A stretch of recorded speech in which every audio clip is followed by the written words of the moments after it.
Welcome to Worldview Matters, discussing controversial issues, discerning current events, defending biblical Christianity.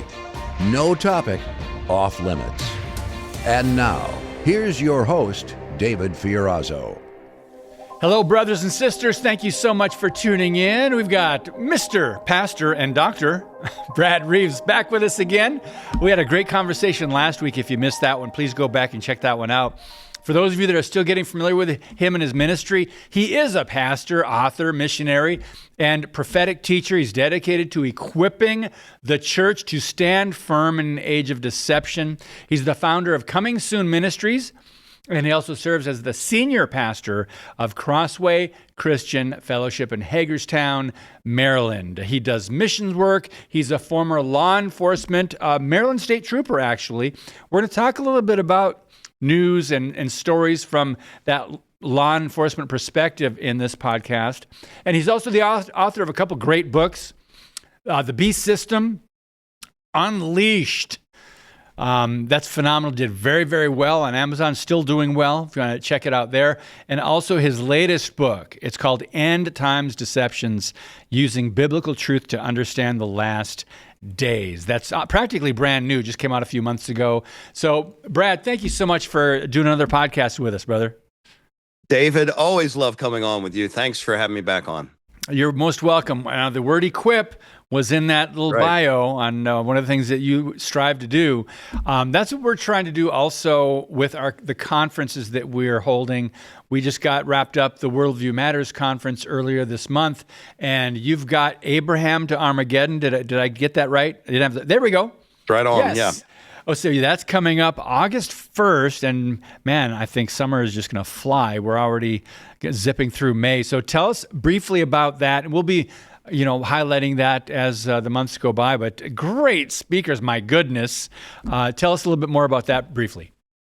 Well, Abraham to Armageddon is going to be a action-packed, filled day. You're going to be drinking from a fire hose all day from speakers like J.B. Hickson, Brandon Holdhouse, Tom Hughes, Olivier Melnick, Andy Woods, and myself. And we're there again. That word equip is right on. Equipping the saints for the work of the ministry. We do these things not to be sensational, but there's a lot of great content. But really, at the heart of it is to equip and to educate and to build up the church. And what a better place to do it than in the battlefield for America, Gettysburg, Pennsylvania, in the year of the 250th anniversary of the United States. It is going to be one incredible day, Saturday, August 1st, right in Gettysburg, Pennsylvania. In fact, you can make, if you're not from the area or if you've never been to Gettysburg, make a weekend out of it, make it a long weekend, get to see the battlefield, get to see the history that is surrounding that whole area. The venue is at the Gettysburg Wyndham, which is just a phenomenal place. You're gonna love it. Anybody that comes is going to be filled. But look, we are past the halfway point of our capacity. So things are filling up very fast, David. And if any of your viewers want to get registered, now's the time to do it, because once we're full, we're full. Mm-hmm. Good problem to have. We were fortunate to sell out, and next year we've got to find a bigger venue. So we'll continue to remind people about that. I'm sure there's a lot of historical sites and places they can go around the Gettysburg area there. So before or after the conference. So it's comingsoonministries.org/conference, or just go to comingsoonministries.org. Brad jumped on board and helped support and sponsor the Worldview Matters conference. So we're blessed by this friendship and this relationship. So let's jump into now what we're going to talk about, and that is law enforcement. That is evil being called good in our land, good being called evil, the double standards, glaring double standards of the left, the media, the rhetoric that is not, in my opinion, going to be toned down. Right. So, and the radicals don't come from both sides. What we're seeing in these shootings or attempted assassinations, it's not both sides. There are idiots on both sides, but when we're seeing the words being turned into actions and violence, We're That's not right. seeing that on both sides. Let's be clear, friends. Don't buy what the Communist News Network and others are reporting. But let's go to a tweet from Erica Kirk, someone who knows a lot about this. She was at the White House Correspondents' Dinner. She lost her husband, Charlie Kirk, last September. She said this after the Correspondents' Dinner, quote, "Many of the left-wing journalists that attended the White House Correspondents' Dinner have spent years consistently calling President Trump a Nazi, a threat to democracy, and Hitler. Yet, they still joyfully attended the evening's event. If they truly believed their own rhetoric, they're either joyfully willing to have dinner with Hitler, or they're lying to radicalize American citizens with narratives they know are grossly exaggerated. Either way, it exposes their game of ultimate hypocrisy. Manufacture the hate and then profit off the results, even if it costs someone their life." End quote. The widow, Erica Kirk, mom of Charlie Kirk's children. Brad, your thoughts about what she shared, and then we'll dive into more. Well, first, I can't imagine Erica having to be a part of what she had to go through with Charlie, and just less than a year ago, and then she attends this dinner, which is supposed to be a highly secured area, and just has to relive all the trauma all over again. My heart goes out to her, and you probably saw a video of her where she was leaving the dinner, obviously broken, and just really in a lot of distress, and I can't imagine. So there's a lot of bravery I see in Erica for standing up and trying to continue her voice, trying to continue Charlie's voice. And she's right. There are so many wolves that want to come in, and they're ravenous. Jesus describes them as ravenous wolves. That they're only hungry for bidding the story. And a lot of times they're even goading the story anymore. The Communist News Network and all these journalists who really just want to fan the flames instead of just reporting and giving a good understanding of what's going on in the world. And really, I'm glad you and I have these conferences and other things going on, because that's where believers are really grabbing a hold of what's going on in the world. And we have the Harbinger's Daily that gives great understanding of times, Alex Newman's Liberty Sentinel, and you can go to your website, my website, and we're grabbing a hold of what's going on in the world with discernment and understanding, because the ravenous wolves of the mainstream media are just looking for something to goad. Yeah, and this is not going to stop, friends. And I think, I say that, and I don't take any joy in being right, that they're not going to tone down the rhetoric, and they're continue to radicalize. But I think of, the education system. It starts K through 12, then academia. We saw what broke out. Different subject. I don't want to get off track here, but after October 7, 2023, 2024, 2025, now we're in 2026, we're seeing radicalization and the fruit of the propaganda, the talking points, the indoctrination. We're seeing the rotten fruit, Brad Reaves. And it's true. I think a lot of Christians, and maybe even a lot of Christian parents, are maybe potentially overwhelmed. They don't know what to do about it. Can you speak to that before we continue to talk about what happened at the White House Correspondents' Dinner? Well, it's difficult. There's a lot of factors that come into the school situation. I'm fortunate enough. I live in a school district where I can send my son there and trust that he's getting a good education and there's not indoctrination behind it. But that's not always the case in a lot of places, and a lot of parents don't have the option of doing homeschool or the affordability to send to a private Christian school. So we have to be parents again. I mean, really, it comes down to, fathers need to be priests of the household. and just girding our houses under the foundation of the Bible and the Word of God is so paramount. I can't say that enough, because children are very confused, and they have so much exposure that you and I never had when we were their age, David. The exposure that they're getting on social media, if they have access to it, or the internet, if they have access to that, is unprecedented, and they're finding identity in this, and then add to the school where they're being indoctrinated with Marxist ideologies or transgenderism or anything else that undermines the core of the family. What do we expect when we're watching this generation grow up? So, Brad, what would you say to someone who doesn't understand how a lot of these shooters or attempted assassins recently have been trans or supportive of the leftist ideologies and the talking points, and yet they're saying, there's hate on both sides. I don't know where, I probably do know where they're getting their news, but what do you say to someone? How can we talk sense or truth to people who are listening to the wrong voices, and they really are seeing it this way, and they think it's justified? Well, David, let's get down to the root cause, and this is going to be a very unpopular thing for me to say, but I think your show is the platform it needs to happen. Transgenderism is a mental illness.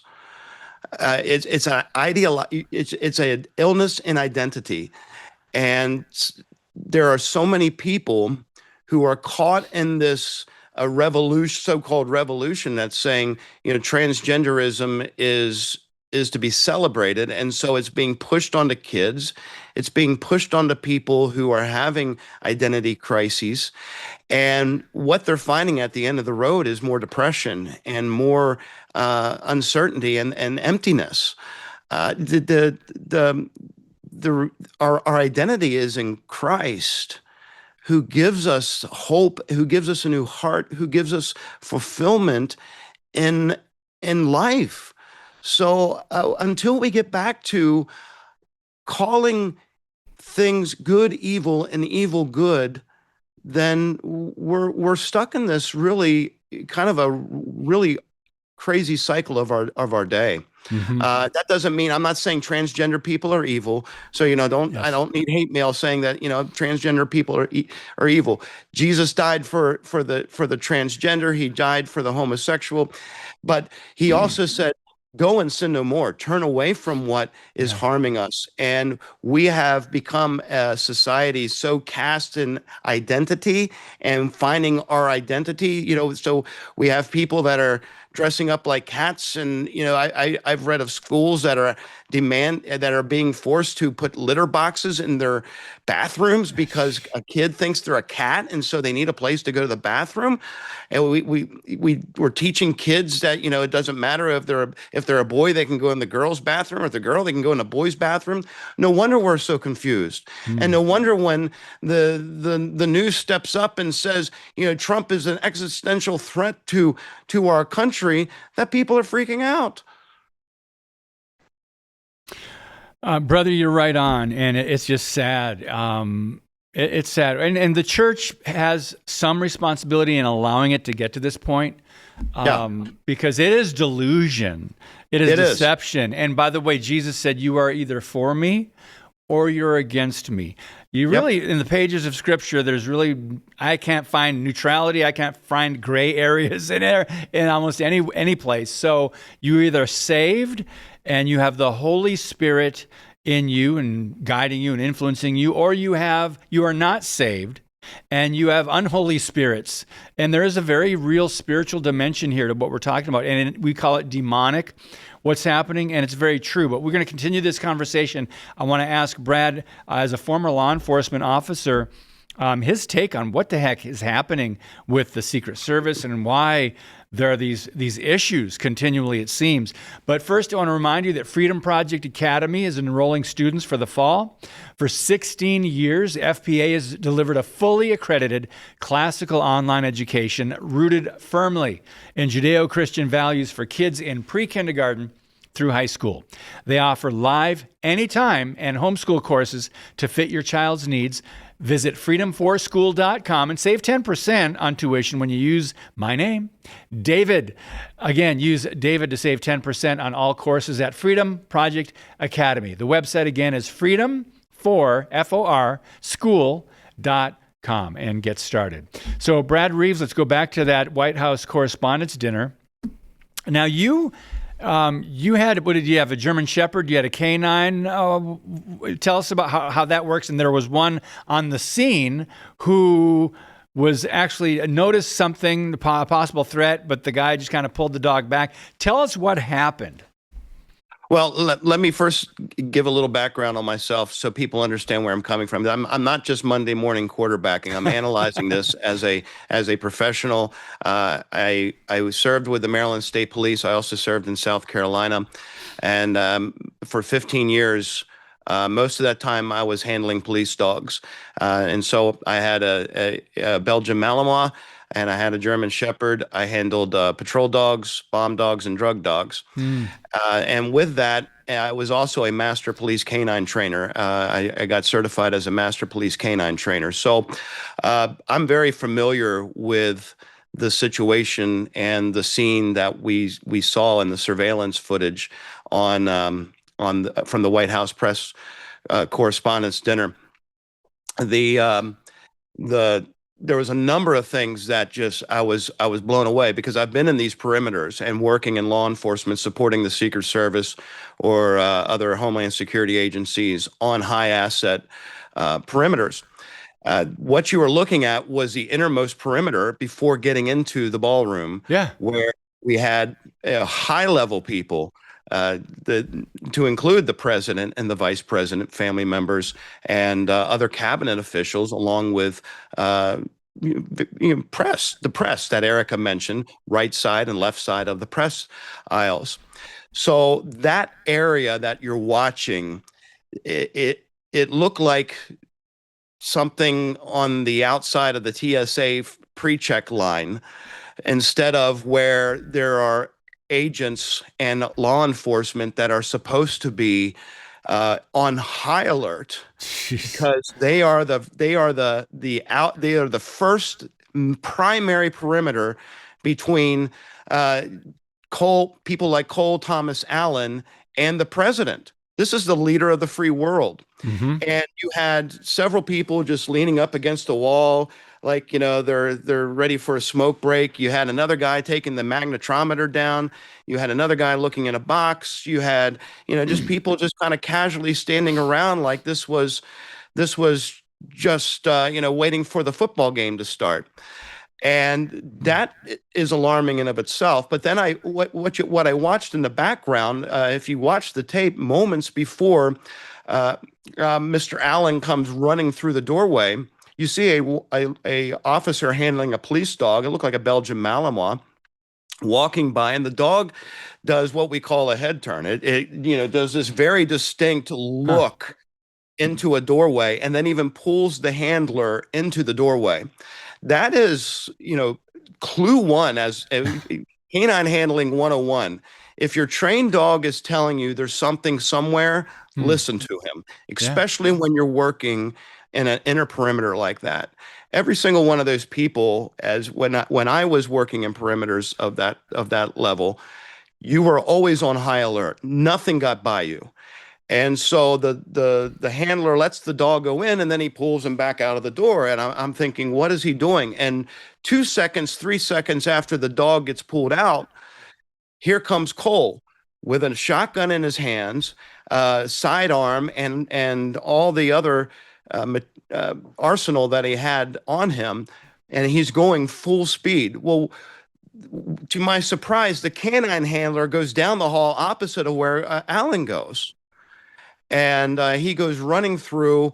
the standing magnetometer, and there's one officer who's on the forefront of the video, the foreground of the video, that puts off 3 shots. None of them hit, as far as I know, Mr. Allen. The 3 officers who were female that are standing up against the wall, they don't engage, they run away. Yeah, I saw that. It's crazy. And then you have, and then you have the other guys are like, "Wow, what's going on here?" And so, instead of being on alert and on the ready, they have to react, they have to respond. Some are trying to figure out what's going on, and then a handful of them run off to go out and engage with Mr. Allen. In my day, and I feel like an old man now, David. Back in the day, we would have been like, it would have been like the Green Bay Packers on the opposing team's quarterback. It would have been a pileup, and really, these guys failed at their job on that day. We have your highest. I remember. My focus was always on everything but the president when I was in these details, because I wasn't worried about the president. I was always looking for the person that was coming after the president. And you lived in that moment, maybe for hours. Your mind is so locked in, you're thinking the threat is going to emerge at any second. And you had to be ready to respond that way. So one agent gets 3 shots off. He misses, apparently. Yeah. And I don't know, that's not the Secret Service I worked with. And then you look at what happened in Butler with the rally. What was that, back in 23, was that? When the president was shot. And the crowd was pointing out to the agents and law enforcement, "Hey, there's a guy crawling on a roof with a gun." Exactly. And they're, "Oh, okay, well, I'll have to go check that out." It blows me away. And yeah, David, I really think it comes down to this DEI policy. Yeah, I wanted to ask you about that. The lowest common denominator. In fact, I'm a medically retired state trooper. I was injured in the line of duty, got retired out of law enforcement. I was looking at getting back into ministry at that point anyway. So, it was all kind of God's hand at work. Yeah. But I was recently in the area where there was Secret Service, and I was at an event, and we were talking. I was talking with the agents, and the lieutenant said, asked my background, and I told him. He says, "You know what? If you join, we'll give you a 50,000 sign-on bonus, and you'll be on the road and on duty in less than 3 months." I'm thinking, what? You don't even know me. But this is, unfortunately, I think they're desperate for agents. The Biden administration really weakened and watered down the agency. Yep. And it's the bleed over from that kind of environment. Yeah, DEI has been a cancer, not just in the corporate world, but in the academia. In obviously, look at this. I mean, the airline industry. Look at in this situation where you've got Secret Service and you've got these battles. The best qualified should get the job. And another word you used, Brad, that I thought should never be used in this context when you're talking about Secret Service or law enforcement is casual. A lot of those in that video were just like casual, and they were not ready to stop a threat in a second. They were just, it didn't look like they were prepared or expecting anything. Or even taking the assets that we would call the people that were protecting assets. You have 2 of the highest level people in the executive branch of our government, including the leader of the free world, within a dozen yards of you. This is not the time to be disassembling the magnetometer or leaning up against the wall. Even though the dinner has started, Mr. Allen, Cole Thomas Allen, proved to us and reminds us that the very people that are sitting in the room, as Erica Kirk pointed out, were the ones that were goading Mr. Allen into making a train trip across the United States armed to the teeth to kill the president. Yep. They know what they're doing, friends. We are not the same. We, meaning those with the biblical worldview, who are Christian first, conservative, patriotic. We are not the same because they know what they're doing. They know they could lay back on the rhetoric. No one's apologized. I mean, Jimmy Kimmel takes it up a notch. But so we're in a very different place now. Maybe I'd like to end with a positive story that you sent me, Brad. We're in a very different place now in America, where, I mean, I hate to overuse Isaiah 5:20.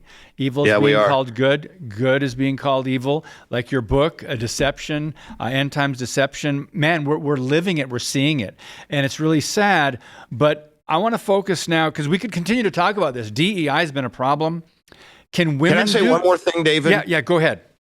We've got to be the front line to toning down this violent rhetoric. I mean, really, let's be the church and let's speak out against these things and say, you know what, this cannot be tolerated in our society. Yeah. And we should speak up and expose these deeds of darkness. But now, Brad, you sent me this story, and this happens probably across the country, but the media won't play it because it doesn't get the base of the left riled up. It doesn't, please their bosses. But an officer who I guess is also a part-time pastor, you can set it up for us. He talked this guy off a bridge who's going to jump and commit suicide. Set this up for us and we'll watch a quick video clip.